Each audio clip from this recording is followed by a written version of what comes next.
A horrific accident involving a passenger auto rickshaw in the Anand Chomani area of Kamla Sagar has left two young men with serious injuries. The incident took place late Tuesday night.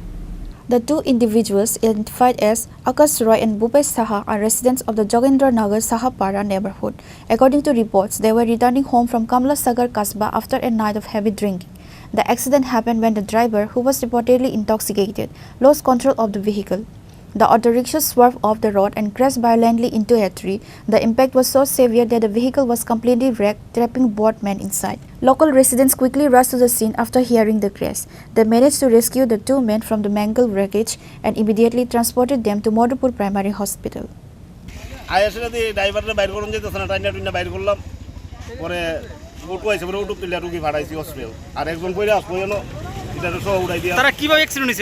কিভাবে হইছে ভাই কইতারে না আমি আয়া জানি দেখছি এটা কি মানে অটোর মধ্যে যারা ছিল তার গাছের মধ্যে বাড়ি গেছে না অন্য কিছু না না গাছে বাড়ি গেছে মানে অন্য কিছু না না অন্য কিছু কজন আহত হইছে তারা দুইজন রে পাইলাম আহত তারা কোন জায়গায় তাইতাছিল তাও তো কইতে পারে না কমলাসাগর দিকে তাইতাছে এটা কোন জায়গা এটা আনন্দ সুমনি কমলাসাগর তাইতাছি আইতে দিয়ে একটা অটো মানে উল্টাই গেছে আর কি আমরা আসলাম 20-25 জন সবাই মিলে টাইনা টাইনা এখানে সুজা করছে অটোটা কইরা পরে তারা কোন জায়গা তারা হইলে বনকুমারী সাহাপাড়া অটোটা উল্টাইছে কেমন না অটোটা উল্টাই গেছে একবারে কেমন না এটা কি মানে গাছের সাথে বাড়ি গেছে নাকি অন্য কিছু না রাস্তাতে এমন উল্টাই গেছে গাছে বাড়ি গেছে প্রাণী নিতে গিয়ে তাদের অবস্থা কি মনে কোন অবস্থা এখন তো ডাক্তারই করতেছে Due to the critical nature of their injuries, they were subsequently referred to Hapania Hospital for more specialized and advanced medical care.